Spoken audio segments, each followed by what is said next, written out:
Hello everyone, I hope you all are good. So in this video हम सीखेंगे use of this, that, these and those. But first इसके लिए आपको पहले ये जानना पड़ेगा कि इनका मीनिंग क्या होता है, ठीक है। सो मैं यहाँ पे सबकी मीनिंग लिख रही हूँ। दिस मीन्स होता है ये है, and next we have that का मतलब होता है वह।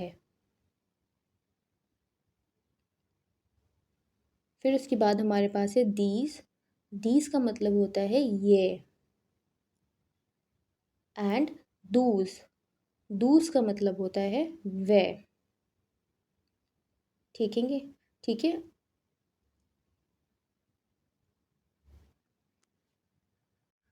अब इनका यूज़ हम कैसे, कब और कहाँ करते हैं वो मैं आपको एक छोटी सी स्टोरी के थ्रू समझाऊंगी, ठीक है। सो हमारे पास है दो सिस्टर्स, ठीक है। दो सिस्टर्स हैं और दो भाई है। जो सिस्टर्स हैं उनका नाम है दिस एंड दीज। जो दिस है वो छोटी सिस्टर है एंड दीज बड़ी सिस्टर है। Same we have two brothers, हमारे पास दो भाई हैं, ठीक है। फर्स्ट वन इज़ दैट और सेकंड वन इज़ दूज। जो दैट भाई है वो छोटा है एंड दूज बड़ा है, ठीक है।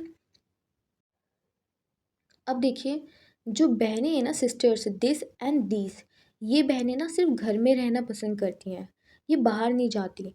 ये घर के जितने भी ऑब्जेक्ट होते हैं ना, घर में जितनी भी चीज़ें होती हैं उनके ये पास में रहती हैं, ठीक है। उन्हें ईजिली से टच कर सकती हैं, छू सकती हैं।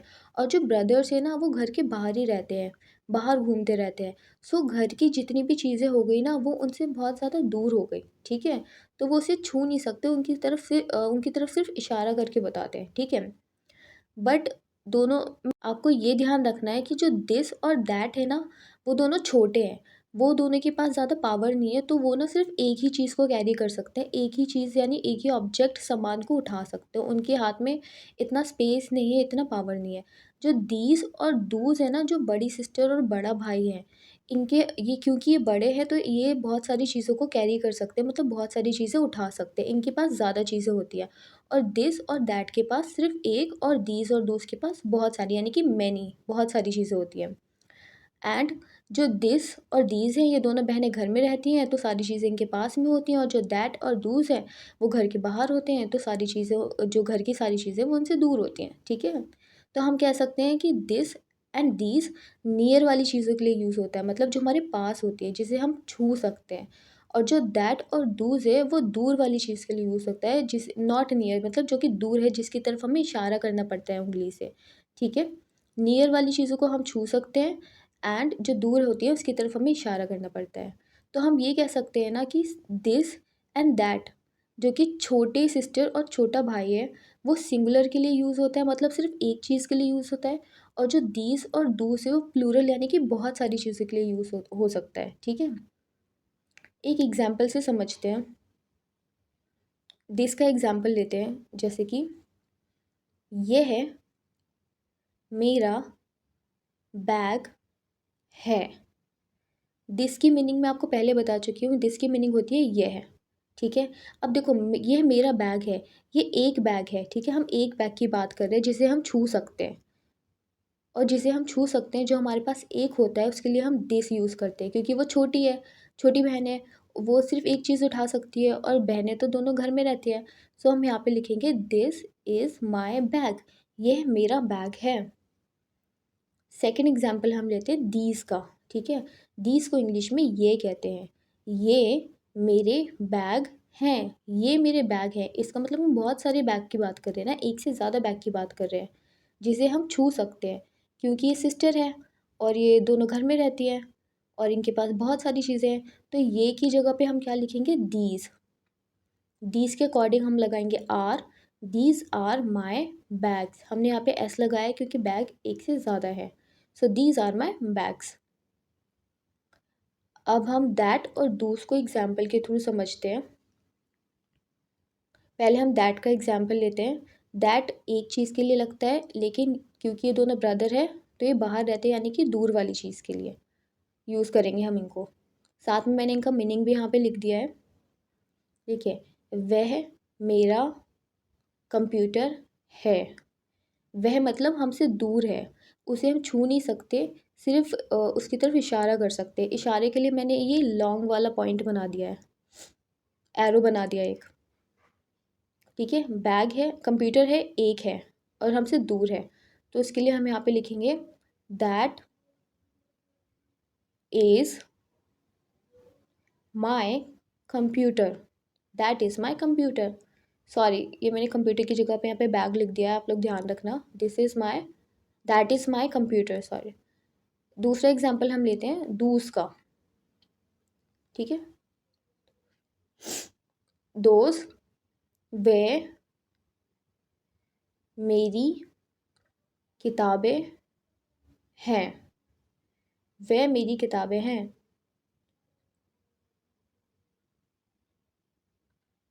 किताबें जो हैं वो बहुत सारी है और हमसे दूर हैं, तो उसके लिए हम क्या यूज़ करेंगे, दोज आर माई बुक्स।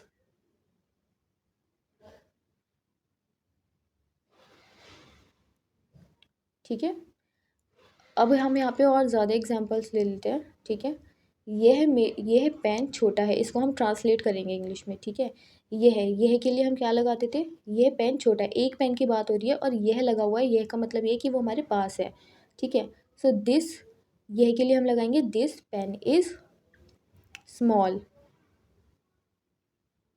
ठीक है, सेकंड है ये जूते काले हैं, एक से ज़्यादा जूतों की बात हो रही है, ये जूते काले हैं, ये को हम क्या कहते हैं इंग्लिश में, दीज। ठीक है, these, and according to these हम यहाँ पे लगाएंगे are, these shoes are black. Third one is वह पेन बहुत बड़ा है, बड़ा है, देखो एक पेन की बात हो रही है यहाँ पे और यहाँ पे लगा हुआ है वह के अकॉर्डिंग हम यहाँ पे लगाएंगे is that pain is very large. Next है वह बच्चे हैं, देखो यहाँ पे एक से ज़्यादा बच्चों की बात हो रही है और वह लगा हुआ है, वह के लिए हम क्या लगाते हैं, दोज आर चिल्ड्रंस। फिर इसके बाद हमारे पास है वह एक खिलौना है, एक खिलौने की बात हो रही है और यहाँ पे वह लिखा हुआ है, वह के अकॉर्डिंग क्या आएगा, दैट इज़ अ टॉय। ये मेरे कपड़े हैं, कपड़े देखो एक से ज़्यादा कपड़े की बात हो रही है तो यहाँ पे क्या आएगा, दीज, ये के according these are my clothes. अब है वह जूते काले हैं, यानी कि एक से ज़्यादा जूते हैं और वह लगा हुआ है तो यहाँ पे हम क्या यूज़ करेंगे, those are, those shoes are black. अब यहाँ पे एक एक्सरसाइज है आप सबके लिए। देखिए मैंने यहाँ पे एक एरो बनाया है, जो पास वाली चीज़ें, जो नियर वाली चीज़ें उनके लिए स्मॉल एरो है, और जो दूर वाली चीज़ें जिसको हम टच नहीं कर सकते, सिर्फ पॉइंट कर सकते हैं, उनकी तरफ इशारा कर सकते हैं, उसके लिए फार वाला पॉइंट है, दूर वाला पॉइंट है, बड़ा वाला। ठीक है, तो यहाँ पे देखो छोटा स्मॉल एरो बना हुआ है और यहाँ पे एक बॉल बनी हुई है, तो स्मॉल एरो है यानी कि पास में है और एक बॉल है, तो उसके लिए हम क्या यूज़ करते थे, दिस इज़ अ बॉल। यहाँ पे एक बड़ा एरो बना हुआ है यानी कि वो दूर है और एक है, दूर है और एक इरेज़र है, तो यहाँ पे क्या आएगा दूर वाली चीज़ के लिए, जिसे हम टच नहीं कर सकते, सिर्फ इशारा कर सकते हैं, दैट इज़ एन इरेज़र। अब देखो स्मॉल एरो है यानी कि पास है, अब एक ही है, एक से ज़्यादा है, एक है, तो एक और जो पास में है उसके लिए दिस इज़ एन एप्पल। अब देखो यहाँ पे बहुत सारी काइट्स हैं, अब ये देखो कि पास है या दूर है, छोटा एरो बना हुआ है, इट मीन्स ये हमारे पास है, सो यहाँ पे क्या आएगा, दीज आर काइट्स। अब यहाँ पे बड़ा वाला एरो है और बहुत सारी कार हैं, यानी कि दूर है कार, तो क्या आएगा, those are cars. Very good. अब आप सबके लिए एक होमवर्क है कि आपके घर में बहुत सारी चीज़ें होती हैं, जैसे कि लाइट हो गई, टेबल हो गया, फ़ैन हो गया, एंड डोर्स होते हैं, जो मैं यहाँ पे लिख रही हूँ, जैसे कि ये एक से ज़्यादा डोर है, ठीक है, हम यहाँ पे जिन्हें आप टच कर सकते हैं।